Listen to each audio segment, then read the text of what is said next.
With you on this Monday and walking you through the Super Bowl and everything that went down, all the big plays, questionable decisions, everything that went down. You think about it, Tone.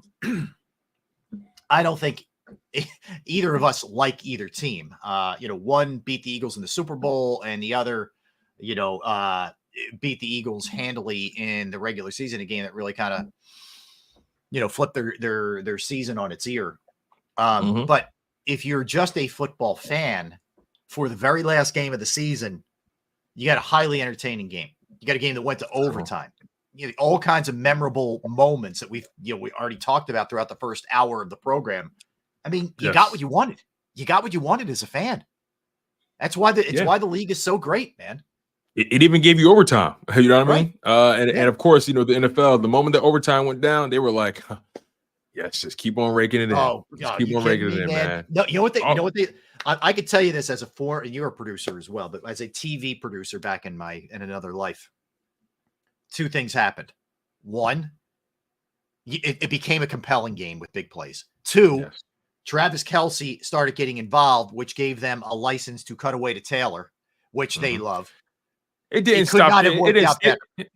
But it didn't stop them anyway. They were still giving her cutaways regardless. I know, but they were then it was ape shit after Travis started going. You know what I mean? You were seeing her anyway, mind you. Real quick though, one thing I will say though, Blake Lively still very strong. Yes. Still I caught that as soon as they walked in. They gave you the entrance shot when they were in the tunnel or whatever wherever they were when they first got out of their limo. I'm sure. Whoa. Listen. 3 kids later, still very strong. Yeah, congrats to Ryan Reynolds. Congrats to Deadpool. Yeah, and I will give Ice Spice props. She knows where to sit. She's in every shot. She is right there, man. Ice Spice very strong as well. Very strong. Anyway, but yes, I concur. So anyway, ultimately, as a fan of the game, I want what I had last night. I had drama. I was invested until the very end. I was into it, the whole thing. So it was good. It was good. All right. Back to the other thing. So it's kind of a dual lead here. The Super Bowl, obviously, but from an Eagles standpoint, Ian Rappaport drops this little nugget, a couple hours before the game yesterday that the Eagles had given Haason Reddick permission to seek a trade. So, all right, let's look at it, Tone. I mentioned this. 12 edge rushers are averaging $20 million per season. Bosa's the outlier. He's making 34. Keep in mind, Bosa's quarterback is making under $1 million a year. So that allows you to do a little bit of that, right? So the Eagles last year had 43 sacks coming off a 70 sack performance the previous season. They fell way off. Across the board, everybody's numbers were down. They lost Hargrave, which affected things. But Sweat had 6.5. He had 11 the year before. Nolan Smith, who was a first-round pick, won. He got one more than you and I last year. Jordan Davis, 2.5. We know what happened there towards the end of the year. Disappearing act. Marlon Tuipulotu. Look, this guy's a backup. He got you 2. I'm not expecting huge numbers out of the guy, but whatever. Right. BG had 3. BG had 11 the year before. Okay. Jalen Carter, 6 at defensive tackle is a good year. Very good year. And he still got cold at the end. So, I mean, that's basically your sack production. I'm not counting Nicholas Morrow, who got 3 in one game or any of that. These are your guys who are going to have to show up next year and be huge, because if you lose Haason Reddick, you're losing a guy who got 11 this year for you, who got 16 for you the year before. So, yeah, therein lies a big issue, because you have major issues behind those guys right now. It's a tough sell to the fan base. Do not get me wrong. It's a tough sell. I know a lot of people who are very much against it. I can understand why they feel that way. Right. But let's keep in mind, you guys, this isn't about feelings. This is about facts.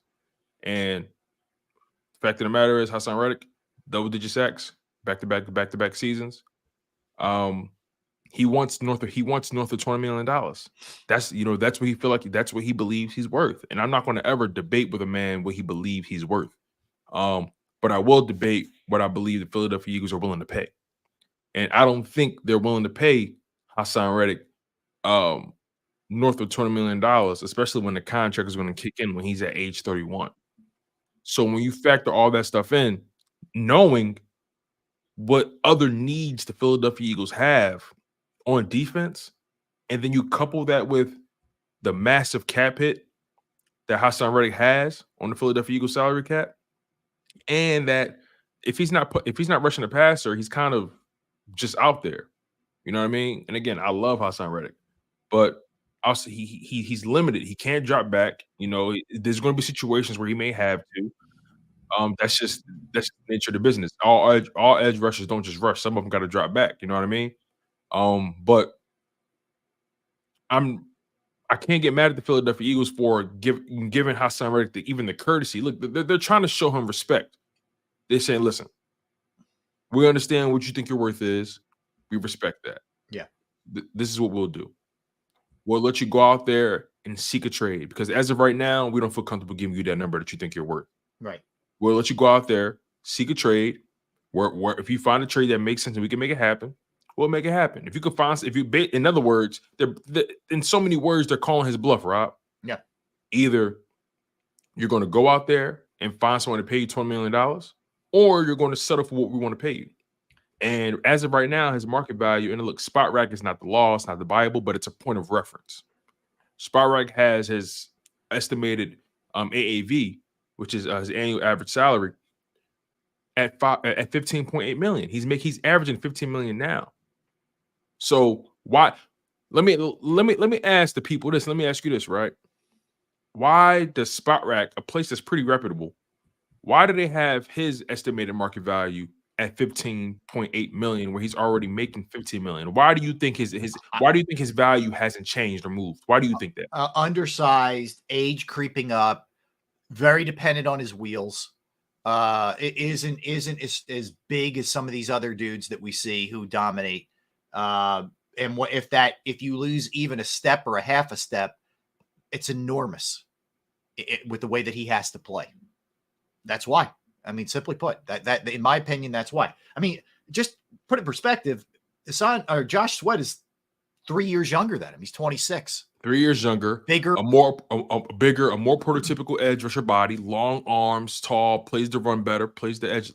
There are moments where Josh Sweat can lose containment. There are moments, and Haason Reddick had moments throughout the season where he played the run very well. He had moments, but overall,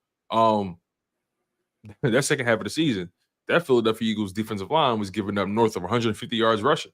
Yes, he's a part of that. Right. So he is. The Eagles, they're again. When you look at the people who are getting their money, Nick Bosa, TJ Watt, Joey Bosa, and look, I don't even think I think Joey Bosa is a little overrated. Joey Personally. Bosa's way overrated. He doesn't stay on the field. There's no comparison between Nick and Joey. Nick's 1,000 times better than Joey. Yeah, I think Joey is overrated. He had 10 pressures last night on Mahomes. 10. It's a lot, man. That is a lot. That is a lot. As a matter of fact, we talked about it. He's getting paid $34 million a year annual average. That's $6 million more than TJ Watt. 20, what are they giving? 26 or whatever? I don't know how they're I know how they're doing it because Purdy isn't making any money, but damn. Right. So Javon Hargrave is making $21 million. $21 million right now. As of right now, Nick Bosa is making more than Aaron Donald. Yeah. You know what I'm saying? So, I just look at these guys and look, Montez Sweat, he got paid that money based off potential. And again, the size, right? In Chicago, they had to throw that money at him. They couldn't afford to lose him. When they traded for him, they knew they was paying him. Myles Garrett, $25 million. Defensive player of the year. You think Haason Reddick is on that level? No, he's not. He's not. Like I said, my big picture worry is I don't like this defense a little bit. I don't at all. And I wonder now, some of this will be framed by how they go about things in free agency and or if they make a trade. Let me circle back real quick. One more thing with Reddick. Just because he is playing the field a little bit doesn't mean he's leaving. Exactly. He's still under the contract, you guys. Let's make that clear too. He's still under contract. So, I mean, we all thought Slay was out of here. And then they restructured him and they figured it out. So they could either come to an agreement or, whatever, or he doesn't get what he thinks he's going to get on the market and he plays in a 1-year deal. I wouldn't be surprised if Howie, let's say Reddick goes out there, finds, test the market or whatever. And let's say he doesn't really come back with what he necessarily would want. I wouldn't be surprised, like you said, Howie restructures, probably throw some more money at him up front and call it a day. And everybody's happy, and you got everybody's happy. Bring down that base salary, and then and then give him the money up front. I wouldn't be surprised at all. What I'm going to be really interested in also is now, and again, with all the backdrop of free agency and trades, but do you just sit there and go into the draft on the defensive side with an approach of best player available? We need an edge, we get an edge. We need a corner, we'll get a corner. We need not a linebacker, but I mean, maybe he looks. I don't know. I think it could change the way they do business here, draft wise, for sure. Without a shadow of a doubt. I think obviously I would love for them to go corner in the first round, but I think at this rate they need to go best available. Yeah, they need talent on defense. They don't just need a position. They need talent. So whoever's there, whoever's the most highly touted, whoever you've scouted and you feel the most comfortable with, you go best available at that position. You're going to be at what, pick 21, pick 22, I believe they are. Yeah, something like that. When you get in that territory, you run the risk of potentially drafting somebody who probably should have got drafted in the second round. Mm-hmm. You run the risk of really messing up value there. So they can't afford any breaks there. They can't afford any mess ups. The Eagles have to hit this draft. They have to find a way to supplement the roster free agency. But again, they drafted Nolan Smith to replace Haason Reddick, right? We all believe and we all know that was a long-term solution. At some point, these guys got to live up to the expectation. Jordan Davis, same thing. At some point, these guys got to live up to the expectation. We can't just keep guys on the bench or in the hyperbolic time chamber that you drafted in the first round. We can't. We can't do that. Guys have to earn their keep. You draft these guys so you can transition away from guys like Haason Reddick. This is what has to be done. Nolan Smith has to step up, and also he's a guy, if I'm not mistaken, he's a guy that's relatively undersized, right? Oh, he is. Yes, absolutely. It's one of the reasons why he fell to where he fell. Well, that's the other part, Tone. You better really be right if you think last year was just a learning curve for him. If you just look at it and say, hey, he was a first-year guy, a lot of guys don't perform at a high level in their first year. He was behind Haason Reddick and Josh Sweat. He can really play. Like he's going to really step up here. You better be right. If he goes out there and he's mediocre to bad, and if you trade Reddick away, man, there's going to be hell to pay on that one. Yeah. The fans are definitely not going to roll with that. I told you a while back that I'm kind of ready to roll the dice on the youth movement on defense. I mean, the defense is already pretty young. When you think about the D-line, right? Jordan Davis, Jalen Carter, Milton Williams, Josh Sweat. They're all pretty young. But other than that, when you move beyond them, Slade getting older, Bradbury old, Kevin Byard old, Reed Blankenship a young guy, but not the most athleticism. Zach Cunningham, he's kind of long. Well, he has a plethora of injuries in his history. So they got to get younger. They got to get faster, more athletic. More physical, more playmakers. Yeah. They have a lot that they need to work on. Vic Fangio's got a job on that defense. So it's just like when you know that, do you feel comfortable with the Eagles giving Haason Reddick $25 million, knowing that, and also all those contracts coming down the pipeline? Right, exactly. I agree. Look, if you're asking me right now, let's both do this. Put a percentage on it, whether Haason Reddick's back or not.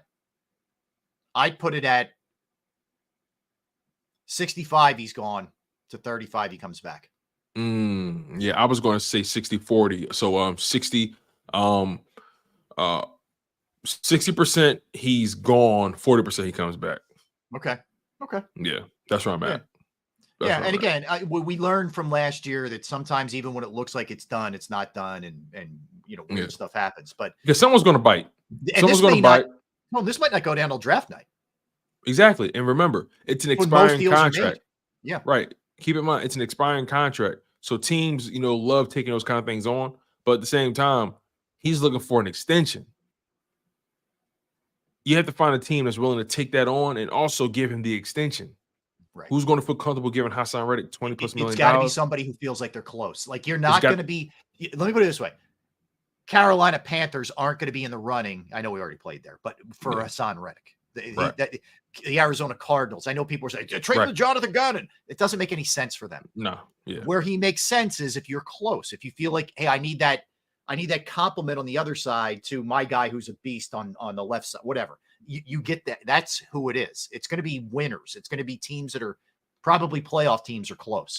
And likely it could be a team in the AFC. You know, most teams like sending off their, you know, their highly productive guys into an opposite conference, so they ain't got to see them like that. Yeah, and then it begs the question, you know, what's your drawing point? In other words, where are you drawing a line on the sand? Like, I'm not going below I don't know, a high 2 or a low 1. Like, what is your? Because let's face it, you got a guy going into the last year of his deal, which makes this challenging. You have to know that you can re-sign him. You also know that guy's looking for a ton. Mm-hmm. It's not super easy to make this deal. It's really not. Yeah, that's true. So, you know, again, I think Haason Reddick is going to get paid, but I just don't think it's going to be $20 million. You know, I wouldn't be surprised if a team throws 18 at him. I wouldn't be surprised. You know what I mean? Yeah. You know, just thinking about people in his bracket, Cameron Hayward, 16.4 million, Emmanuel Ogbah, 16.3 million, Zach Allen, 15.2, Carl Lawson at 15, Matt Milano at 14.1. He's kind of an off-ball linebacker. Good player. He's coming off a big injury, though. Yeah. Cam Jordan's making 13.9. He's getting up there. Yeah, he's getting up there. But when you look at Cam Jordan and what he provides, he's still good. Yeah, I think he gave them. Actually, 2023 wasn't a good year for him at all. It was a fall off like no other. He only had 2 sacks in 2023. Yeah, I think that's the end for him. But yeah, look, I think Haason's going to get paid somehow, some way. But I think the Philadelphia Eagles have drawn their line pretty clearly in the sand. Yep, and again, let him, you know, sort of play the field a little bit too. All right, one other thing I wanted to bounce off you as well, offensively. I wasn't doing the comp thing because I know what Patrick Mahomes is, and I actually think Purdy did a pretty good job last night. I did. I know everybody loves to just dump on the guy. He didn't hurt them. He played well. Yeah, made some big throws, whatever. He was solid. He didn't. I'll put it to you this way: he didn't hurt them, and for a guy that doesn't have the experience, he did all right. But you know, it's just when things mattered the most, he just couldn't make that throw. But also, you give credit to Kansas City's defense. They were in his grill. You know, for getting in his grill when, you know, on key downs at that.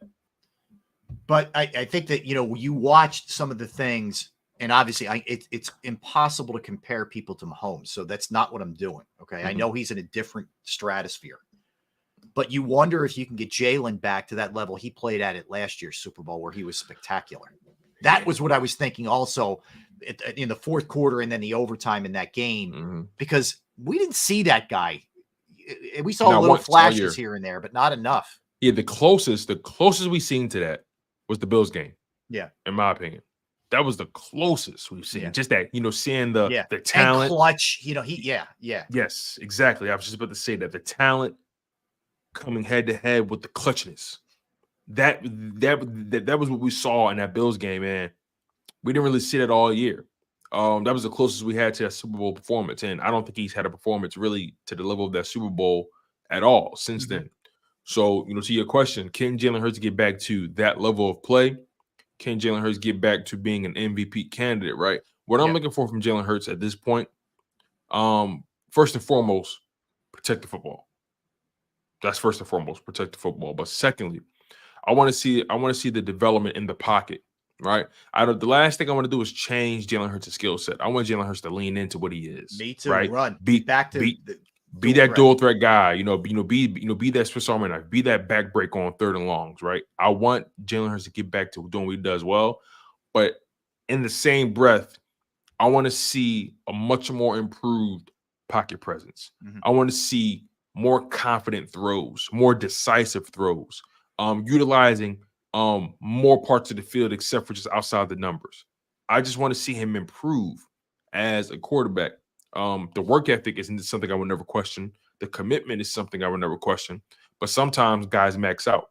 And I'm curious to know where Jalen Hurts will max out, because this upcoming season, in my opinion, is going to tell me exactly what we're dealing with for the foreseeable future. Yeah, exactly. And that's, again, I haven't heard any reports, and it looked like last week he was moving around well at the doing the Pro Bowl skills competition stuff. So maybe he doesn't need a procedure on the knee. Great. I mean, that's great. He maybe just needed a little bit of rest, and that, but I really hope, Tone, if he goes into that season having not done anything and he still looks slow, it's time to get really scared. It really is, because he didn't look as athletic this year. And I think some of it was the knee was bothering. Some of it was they probably drilled it into his head. Dude, don't take unnecessary shots. Some of it might be in the back of his mind that I just got, a huge contract and I want to keep playing. I don't know. But he wasn't the same dual threat that he was the year before. Rob, he looked slow in week 1. Yes, I know. In week 1. I know. That's how scary it was. He looked slow in week 1. Now, I think you're right. I think they drilled in his head to kind of protect himself more, and it kind of made him a little skittish, kind of made him hesitant out there. Yeah.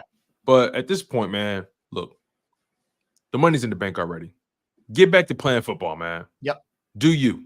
Yep. It is what it is, man. Do you. And I'm curious to see what Kellen Moore can do. Emphasize that. Emphasize it to him. Like, we need you. We need 2022, Jalen. Let's football, man. You can get hurt running onto the field. You can blow out an Achilles. Okay. I'm so glad you said that. Let it loose. You can get hurt sneezing on the sideline. Yep.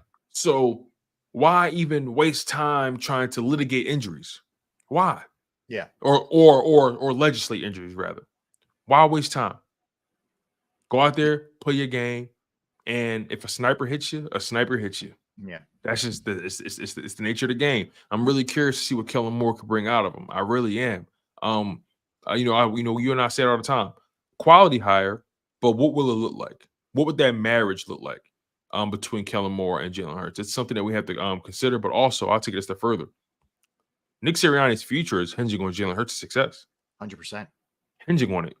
Nick Sirianni has to do everything possible to make sure Jalen Hurts gets back to that playoff level, that MVP level, that Super Bowl level performance. He has to. So much is hinging on Jalen Hurts getting this thing right. So much. If you think about it, Nick's job hinges on Kellen Moore, on Jalen, on Vic Fangio, like any coach's does. But I mean, especially in this situation where he doesn't have as much control over it, it's got to be a tough thing to sort of step back and, all right, I got to trust this guy. I do wonder, too, how much Kellen Moore incorporates what he likes to do with Jalen's skill set. Any good coach or coordinator, does that. And the bad ones force you to do what they do. I really hope Kellen Moore is open-minded, because he's got a different kind of quarterback than he had with Dak Prescott and Justin Herbert in terms of athleticism. He's run the RPO. He's very good against the blitz. There's good signs there, with him that this could very well work. But he's got to be able to be, willing and able to do things a little bit differently than what he's done. And again, he's a young dude, man. He's not that far removed from this. That part I think is good, where there may not be a stubborn level that you might have with somebody else who's been around a long time. Now, conversely, I want Fangio to kick a little ass. Like, they need a little bit of a bad cop, I think. Agreed. On that side. So, hey, Jordan, listen, man. I see you huffing and puffing, I can't have you in the game. So, we got to figure this out, one way or the other. You got to be ready to roll like these other guys are. Look at BG, look at Fletcher Cox. I couldn't agree more. I couldn't agree with you more, my friend. Like, it's a lot of pressure on everybody going into this next season. The conference is getting better. Yes. The conference is getting better. Detroit got better. Packers are coming. Niners aren't going anywhere. Niners aren't going anywhere. So at this point, in my humble opinion, and the Rams are getting things back on track. Slowly. They're getting things back. Like, they're going to be in the mix. We still don't know how sustainable what the Buccaneers is, but what are the Vikings? Because we don't know about their quarterback. Some things we don't have an answer to. Right? Exactly. The 5 teams I'm looking at right now in the NFC are Niners, Lions, Cowboys, Packers, and Rams. And the Eagles had to worry about all 5 of those teams because all 5 of those teams are coming. Yeah. And they're not going anywhere. And they all have competent quarterback play. Jalen Hurts needs to get back on track. It's imperative. You're right. I mean, I would say other than Dallas, there's more stability coaching wise at a lot of those places. Yep. Matt LaFleur in Green Bay. Like Sean Detroit, McVay. Yeah, Sean McVay, but Detroit kept Ben Johnson. Where they thought maybe he was going to be gone. Green Bay, I don't think Green Bay lost. They changed their defensive coordinator, but you still have LaFleur in the OC. Mm-hmm. And the Eagles are in a situation where there's been a lot of turnover.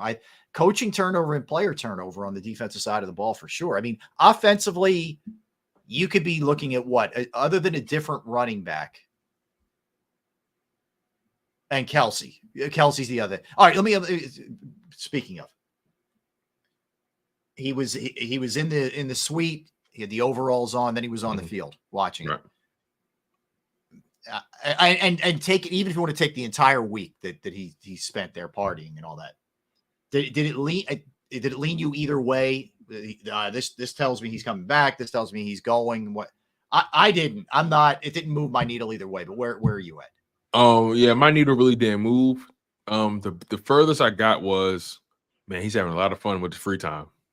Right. He's having a lot of fun with his free time. So, and also, I think there was a report saying that he's talking. He's listening to, I think was it Fox or ESPN. He's listening to, their pitches. I guess that's correct. He reportedly met with 3 different networks while he was out there.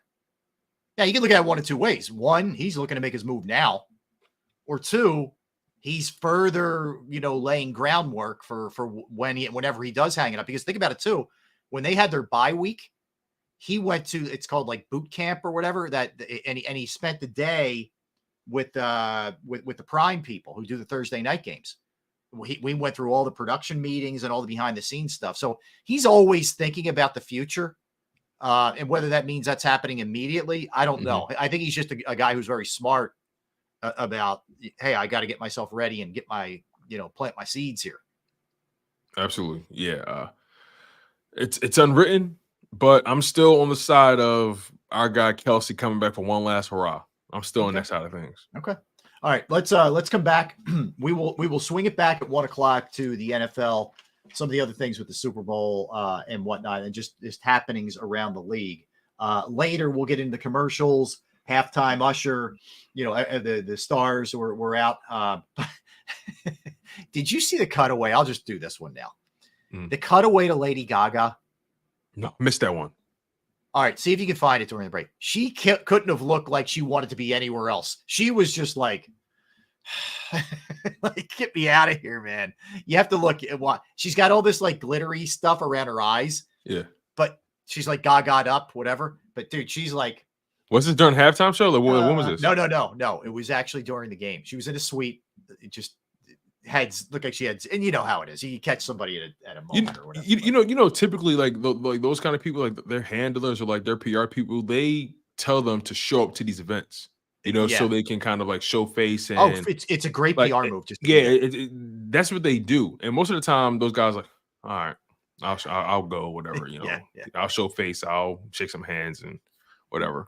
But man, it's no way I'm at the Super Bowl looking like I want to get out of here. I know, and especially that one too. And I think it was like in the 3rd or 4th quarter when the game had started to really kind of pick up too. But anyway, it was a boring game. So she probably was like, oh my god, this is what I'm here for. All right. Good one by was her poker face. I like it. All right, let's hit it. Let's come back. Oh man. And a couple things. There will be a new Sixer tomorrow, Tone. A familiar face to people in the Philadelphia area. They play tonight against Cleveland. Flyers have come back strong since the All-Star break. Phillies pitchers and catchers report tomorrow, and they made a move. They signed a pitcher. So we'll do all these things when we come back, 1:00 NFL, and then 1:30, all the Super Bowl festivities. Let's talk about Pro Action Restoration, because if you have a home a property, a business that you own, and you go through the pain and the inconvenience of fire damage, of water damage, of smoke damage, whatever, mold, whatever the case may be, you know, you're not equipped to handle this kind of stuff, but Pro Action Restoration is. And the great thing is they're on call 24 hours, 7 days a week to assist. They're around at any time. I went through it. I reached out to them, and I couldn't believe really how simple the process was. And it's a stressful thing, man, when you have an issue at your house. And I had water damage, and they came out and they fixed it, and they took care of all the other stuff, the ceiling and the carpet and the wall that were all damaged by this. And it was a one-stop shop, and they worked in conjunction with my insurance company. So again, they are licensed, bonded, fully insured. Pro Action Restoration has been serving the tri-state area for more than 2 decades. And whether it's water, fire, smoke damage, mold remediation, you name it, they can handle it. Give them a call, 610-623-3760, 610-623-3760, or online at proactionrestoration.com. That's Pro